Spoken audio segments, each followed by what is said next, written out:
నమస్తే. శ్రీ గురుభ్యో నమః. శ్రీమాత్రే నమః. ఆదిత్యాయ చ సోమాయ మంగళాయ బుధాయ గురు శుక్ర శనిభ్యే రాహవే కేతవే నమః. మనం ఈ వారంలో ప్రత్యేకించి చేసుకునేటువంటి వీడియోలు గ్రహ గమనంలో జరిగేటువంటి మార్పుల్లో కొన్ని ప్రత్యేకంగా ఉంటాయి. వాటి వల్ల ద్వాదశ రాశుల మీద కొంత ఫలితాలు వేరువేరుగా ఉంటాయి. అందులో భాగంగా మరి శని వక్రగతి గురించి చెప్పుకుందాం. శని వక్రగతి త్యాగం చేయబోతున్నాడు. ఇప్పుడు శని గ్రహం గురించి మనకు తెలిసినట్టయితే శని మందగ్రహం, చాలా నెమ్మదిగా ఒక కదలిక ఉంటుంది. ఒక రాశిలో నుండి ఒక రాశిలోకి వెళ్ళడానికి బోలెడంత సమయం. అలాంటిది మరి ఈ శని గ్రహ ఏదైతే ఉందో శనిశ్చరుడు నడిచేటువంటి నడకలో అన్ని గ్రహాలు కూడా చెప్పాలి అంటే ఏ గ్రహం అయినా సరే కదలిక ముందుకు వెళ్తూ ఉంటుంది, అప్పుడప్పుడు వెనక్కి కూడా వస్తుంది. దాన్ని వక్రగతి అంటాం. ఈ వక్రగతిలో కొన్ని రకాలైనటువంటి మార్పులు వస్తాయి. వక్రగతి వల్ల కొన్ని రాశులకు మంచి, కొన్ని రాశులకు చెడు, ఇదంతా మనం చూస్తూ ఉంటాం. అయితే ఎప్పుడైతే మళ్ళీ వక్రగతి త్యాగం ఉంటుందో ఈ త్యాగం చేసినప్పుడు కూడా మళ్ళీ రాశుల మీద ప్రభావం మారుతూ ఉంటుంది. ఆ వక్రగతి వదిలిన తర్వాత శనిశ్చరుడు యొక్క దృష్టులు ఎక్కడ పడుతున్నాయి అంటే 3, 7, 10 ఆ స్థానాల మీద పడేటువంటి దృష్టిల వల్ల వచ్చేటువంటి మార్పులు, అలాగే మరి శనిశ్చరుడు అంటే తనకు మిత్రరాశి వల్ల ఎలా ఉంటుంది, తాను ఉచ్చలో ఉంటే ఎలా ఉంటుంది, ఇలాంటివన్నీ కూడా మనకు కనిపిస్తాయి. కాబట్టి ఒక గ్రహం వక్రత్యాగం చేసినప్పుడు వచ్చేటువంటి ఫలితాలు ఎలా ఉంటాయి, వాటి వల్ల అంటే ఈ ఫలితాలు మనకి మంచి జరగడానికి ఎంతవరకు, లేదా ఏదైనా మనం దానికోసం పరిహారాలు తీసుకోవాల్సి వస్తుందా, ఇలాంటి విషయాలను తెలుసుకోవడం కోసం ఈ వీడియో. అయితే ఈ నెల అంటే నవంబర్ 15వ తారీఖు మనకి శని వక్రత్యాగం చేయబోతున్నాడు. అంటే వెనక్కి వస్తున్నటువంటి తన మార్గాన్ని వదిలి మళ్ళీ తన ముందుకు వెళ్ళేటువంటి, ముందుకు సంచారం జరిగేటువంటి స్థితి మనకు కనపడుతుంది 15వ తారీఖు వరకు. 15వ తారీఖు నుండి మనకు నవంబర్ 15, 2024లో శని వక్రత్యాగం చేయబోతున్నాడు. దీనివల్ల మనకి ద్వాదశ రాశుల వారికి ఎలా ఉంటుంది, ఒక్కొక్క రాశికి ఈ ఫలితాలు సత్ఫలితాలు ఎలా ఉంటాయి, లేదు అంటే మనం ఏం చేసుకోవాలి అనేటువంటి విషయం మీద మనం వీడియోని చూస్తాం. శనిగ్రహం శనిశ్చరుడు అనగానే మనందరికీ తెలిసినటువంటిది క్రమశిక్షణకు మారిపోయారు.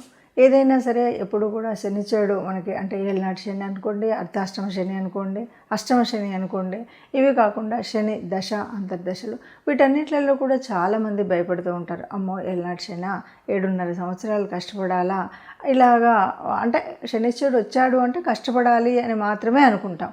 కానీ ఇది మన యొక్క పాపపుణ్యాల ఫలితాన్ని మనకు చూపెట్టేటువంటిదని, మనం అనుభవించేటువంటి కర్మ తప్పనిసరిగా అనుభవించాల్సిన కర్మను చెప్పేదని, అలాగే ఒక క్రమశిక్షణకు మారిపోయారు. ఇప్పటి వరకు ఉన్నటువంటి ఒక బద్ధగాన్ని వదిలి ఒక శిక్షణతో వెళ్ళినట్టయితే ఒక సరైన మార్గంలో వెళ్ళగలుగుతాము అనేటువంటి విషయం తెలియదు.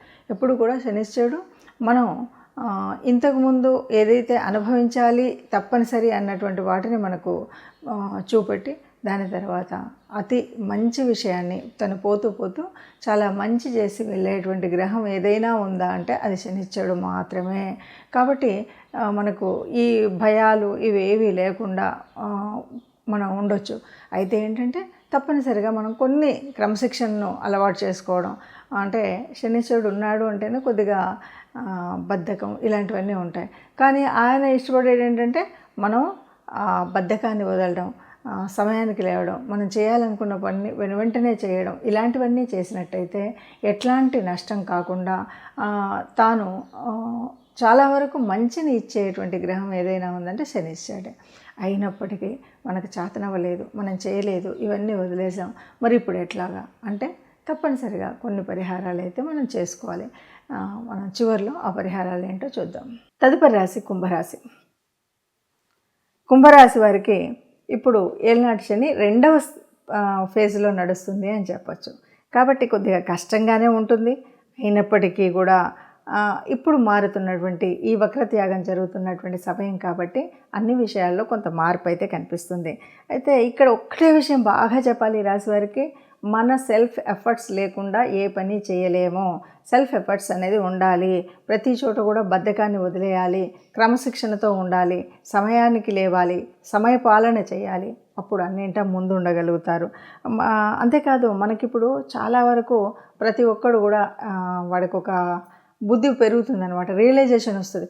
ఓహో, నేను మొన్నటి వరకు ఇక పడ్డ కష్టానికి ఈ తప్పు చేశాను, అది చేయకుండా ఉంటే ఇక్కడ ఏదో వద్దన్నా నేను ఇక్కడ పెట్టుబడి పెట్టా, అది లేకుంటే నాకు నష్టం వచ్చేది కాదు. ఈ రియలైజేషన్ అయితే వస్తుంది. ఎక్కడెక్కడ మనం తప్పులు చేసాము, ఎక్కడెక్కడ ఎవరి మాట వినకుండా చేసినటువంటి కొన్ని పనులు కానీ, కొన్ని రకాలైనటువంటి ఏం కాదులే అనుకొని పెట్టినటువంటి పెట్టుబడులు కానీ, ఇవన్నీ కూడా ఎందువల్ల అయినాయి అనేటువంటిది తెలుసుకునే పరిస్థితి వస్తుంది. మరి తెలుసుకుంటే లాభం ఏంటంటే ఇంక ముందు తప్పు జరగదు. ఇక అన్నింటికీ మించి కాన్ఫిడెన్స్గా, అంటే నా మీద నాకు నమ్మకం ఉంది, ఎవరినో నమ్మట్లేదు, నా కాళ్ళ మీద నేను నిలబడుతున్నాను, నేను చక్కగా గట్టిగా నేను అనుకుంటే చేయగలుగుతాను అనేటువంటి మొండి ధైర్యంతో, గట్టి నమ్మకంతో, దానికి సరిపోయినటువంటి కష్టం కనుక పడినట్టయితే చక్కటి సత్ఫలితాలు వచ్చేటువంటి అవకాశం అయితే ఉంది. అయితే జన్మరాశిలోనే ఈ సంచారం జరుగుతుంది కాబట్టి మన మీద మనకు ఫోకస్ ఉండాలి. ఇప్పటి వరకు లేనటువంటిది అదే, ఇప్పుడు ఆ ఫోకస్ ఉండాలి. మన మీద మనకు ఫోకస్ ఉంటే మంచి ఆలోచనలు వస్తాయి. మంచి ఆ మనస్తత్వంతో ఉండేటువంటి స్థితి మనం మార్చుకొని ముందుకు వెళ్ళగలుగుతాం. అంటే ఆ మంచి ఆలోచనలోనే, అంటే ఎక్కడైనా ఎవరైనా ఏదో చెప్తే ఏదో అనుకుని నమ్మేయడం కాకుండా మన మీద మనకు, మన ఆలోచనల మీద మనకు నమ్మకం పెట్టుకొని మనం ఆ ఆలోచన మంచిదా కాదా అని కొద్దిగా తరిచి చూసి ఆ తర్వాత ముందడుగు వేస్తే చక్కటి విజయాలు అయితే లభిస్తాయి. ఇక ఖర్చులు అనేటువంటివి ఉన్నాయి కదా, వీటిని మనకే అనిపిస్తుంది అనమాట, అనవసరంగా ఇక్కడ ఖర్చు పెట్టాము, ఈ ఖర్చును తగ్గించుకోవాలి అని ఖర్చులను తగ్గించుకోవడం కానీ, అప్పులను కూడా, ఇంతకుముందు ఉన్నటువంటి అప్పులను కూడా తగ్గించుకుంటారు. అంటే చేసేటువంటి ప్రయత్నాలన్నీ కూడా ఫలించే విధంగా ముందుకు వెళుతారు. ఇక దూర ప్రయాణాలు చేసేటువంటి అవకాశం ఉంది.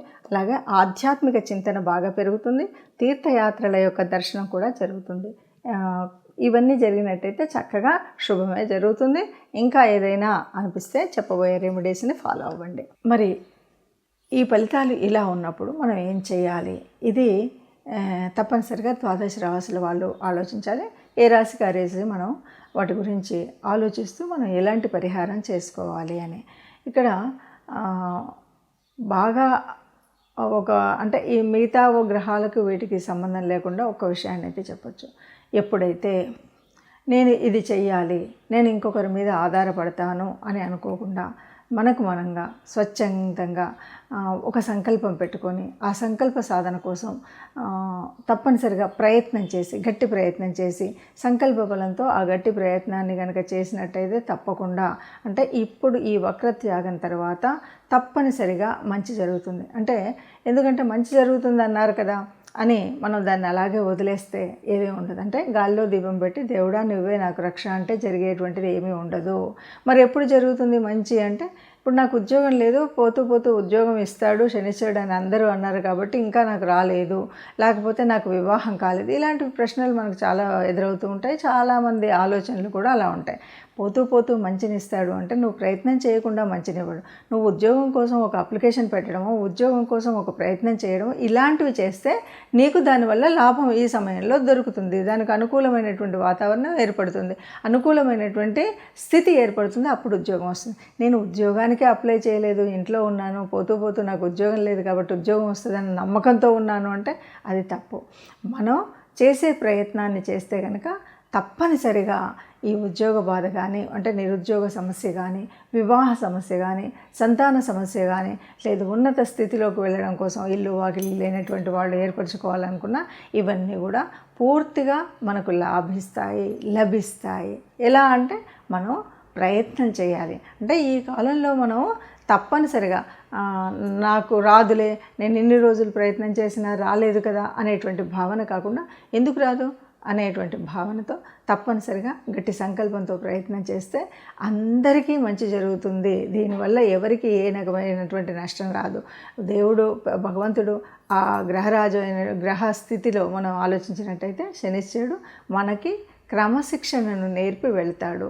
క్రమశిక్షణలో ఉంటే కష్టాలు తొలగిస్తాడు. ఇది గుర్తుపెట్టుకుంటే చాలండి, మనకు అన్ని పరిహారాలు దొరికినట్టే. ఇక ఇందులో భాగంగా తప్పనిసరిగా శనిశ్చరుడికి శనివారాలు కానీ, లేదు అంటే శనివారం రోజు గోగ్రాసాన్ని అందజేయడం కానీ, అదే కుదరలేదు అంటే ఎవరైనా కార్మికులు ఉంటారు కదా, వాళ్ళకి మీకు తోచినంత ఇవ్వగలిగినంత దానాన్ని కనుక ఇచ్చినట్టయితే, అంటే వాళ్ళకి తినడం కోసం ఆ రోజు కానీ, ఏదో వస్త్రదానం కానీ, ఇలాంటివి ఏదైనా చేసినట్టయితే అన్నీ మంచి జరుగుతాయి. ముఖ్యంగా గోశాలకు వెళ్ళగలిగితే సంతోషం, వెళ్ళలేనటువంటి వారు కనీసం దేవాలయానికి వెళ్ళిన శివాభిషేకం చేయించుకోవడం అనేటువంటిది ఒక మంచి ఆలోచన. కాబట్టి అభిషేకమైనా చేయించుకోండి, గోగ్రాసమైనా ఇవ్వండి, లేదంటే మన దగ్గర మనకు కనిపించేటువంటి కార్మికులు ఎవరైతే ఉన్నారో వీళ్ళకి మీరు కావాల్సినట్టుగా, అంటే ఆహారం ఇవ్వడమో, వస్త్రం ఇవ్వడమో లాంటివి చేసినట్టయితే మనకున్న దోషాలన్నీ పోయి అంతా కూడా శుభం కలుగుతుంది. అందరూ సుఖంగా ఉండాలని, అందులో మనం ఉండాలని, సర్వే జనా సుఖినో భవంతు.